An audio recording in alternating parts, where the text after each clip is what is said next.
Walaupun gue penggila superhero Marvel, sebenarnya film superhero yang gue suka banget itu cuma beberapa sih. Dan yang di nomor 1 justru menurut gue malah superhero-nya DC. Cuman penilaiannya nggak hanya dari satu faktor aja. Nggak cuma ngelihat kerennya aksi heroik mereka, tapi juga ngelihat jalan cerita dan kekuatan karakter-karakter serta penggarapannya. Keren nih Ki kalau kayak gini. Identitas lo harus disembunyiin.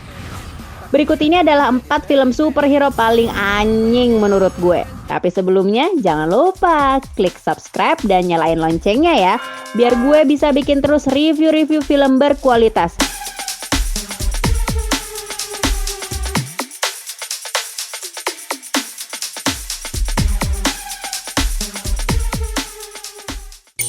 Di posisi nomor 4, Doctor Strange. Secara premis aja, Doctor Strange ini emang sangat unik deh. Gimana jadinya jika seorang dokter yang sangat berpikir logis menjadi master penyihir yang sangat mistis. Dan uniknya lagi nih, aksi-aksi secara visualnya juga sangat unik deh. Ngingetin kita sama adegan di Inception, tapi jauh lebih rumit dan spektakuler dengan mempermainkan sudut pandang kita.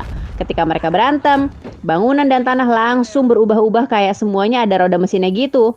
Dan yang paling epic sih adalah visual lorong teleportasi yang kemudian diikuti juga sama film The Witcher.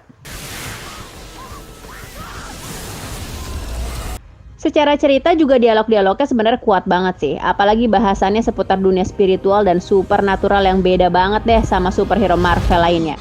Bahkan filosofi mengenai kehidupan tanpa sadar nempel banget sih di kepala gara-gara dialog dan adegan tokoh-tokohnya. Bercerita tentang dokter sombong yang selalu berhasil ngobatin pasien sampai kemudian dia kecelakaan dan hilang kemampuan.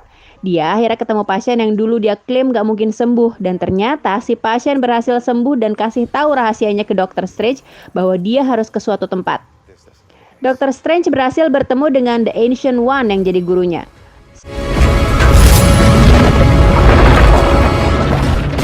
Ada banyak hikmah yang gue petik dari nonton film Doctor Strange, bahwa sebenarnya di atas langit masih ada langit, dan gak semua hal bisa dijelaskan dengan logika.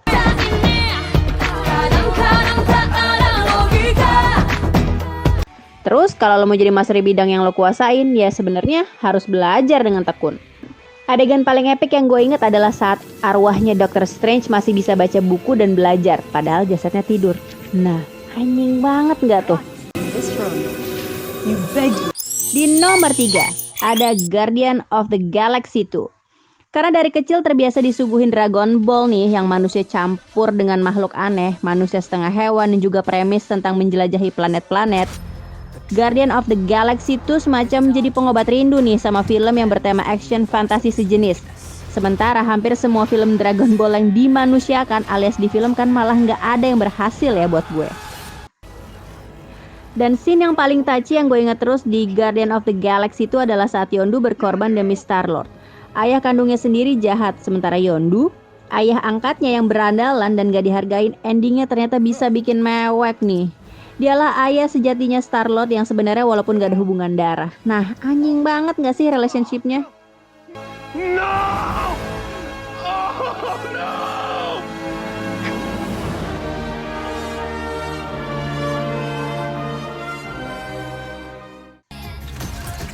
Komedinya emang gak senampol Deadpool sih, tapi cukup seru diikutin sebagai film bersetting galaksi layaknya Star Wars atau Star Trek. Tapi kehadiran teman-temannya kayak Rocket, Drax, Groot, sampai Gamora bikin nuansa akrab persahabatannya kental banget nih. Sampai-sampai di Guardian of the Galaxy 1 mereka bareng-bareng ngorbanin nyawanya demi melindungi orang-orang dan seisi galaksi.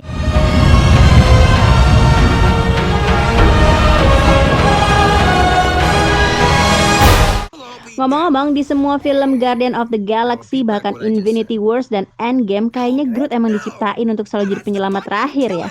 Gemoy banget sih lihat si Groot kecil ini. I'm Groot. I'm Groot. Di nomor 2 ada Deadpool. Sosok anti-hero dengan bodorannya yang anti-mainstream, penulisan skenario mendobrak batasan cenderung absurd, full joke, banyak adegan sadis dan dramatis dibalut komedi, tapi jadinya sebuah harmonisasi yang rapi walau banyak absurdnya.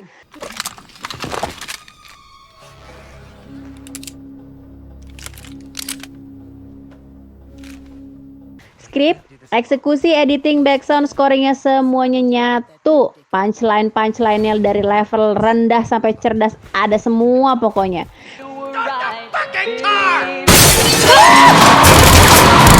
Adegan paling epic adalah ketika di post credit scene Deadpool 2. Deadpool memakai mesin waktu membunuh Green Lantern. Itu seolah-olah mau ngasih tahu kalau waktu bisa diputar. Mereka pengen cancel nih bikin film Green Lantern dengan membunuh si pemeran Green Lantern yang sama-sama Ryan Reynolds.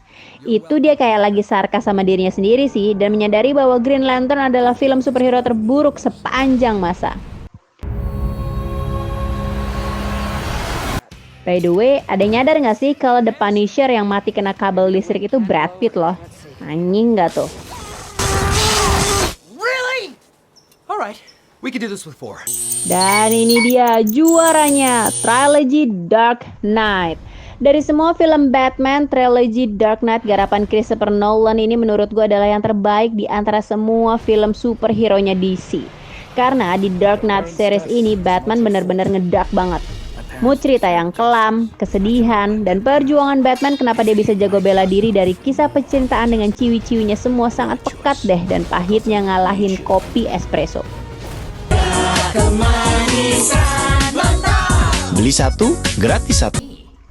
Layaknya semua fans Batman, Joker yang diperankan oleh almarhum Heath Ledger di Dark Knight jadi favorit gue dan orang-orang sebelum hadirnya Joaquin Phoenix yang bikin Joker jauh makin anjing. Banyak twist-twist ciri khasnya Christopher Nolan yang gak ketebak dan itu bikinan DC. Padahal gue ini sebenarnya penggemarnya Marvel loh. Dan semua film Dark Knight yang paling gue suka selain aksi, teknologi, dan dramanya juga karena plot twistnya itu. Nolan kan emang jago banget plot twist mulai dari Inception, Memento, Interstellar, sampai Tenet. Batman di Dark Knight series terasa lebih real sebagai superhero yang gak punya kekuatan aneh. Dan satu-satunya kekuatan dia yang paling berpengaruh adalah kaya raya man. Itu yang bikin dia punya peralatan canggih, sampai kendaraan-kendaraan keren kayak Batmobile, Batwing, The Tumbler, sampai motor Batpod yang bannya segede gaban yang kalau ngerem sambil belum ban dan velgnya bisa muter ke pinggir bukan cuman ke depan. Tapi di sini dia benar-benar dibikin frustasi sama Joker dan dibikin gak berdaya sama Ben. Oh, your buddy! Tapi perjuangan kerasnya ketika dia dikurung di goa dan harus lompat pakai kekuatannya sendiri, kita dibikin sadar kalau kayak doang nggak bisa bikin kita bertahan hidup. Anjing banget nggak sih filosofinya?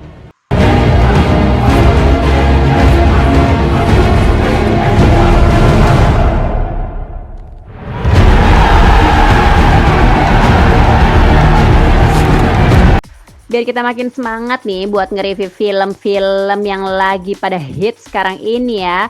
Ayo manfaatkan nih jari kamu buat like, comment, share, dan subscribe.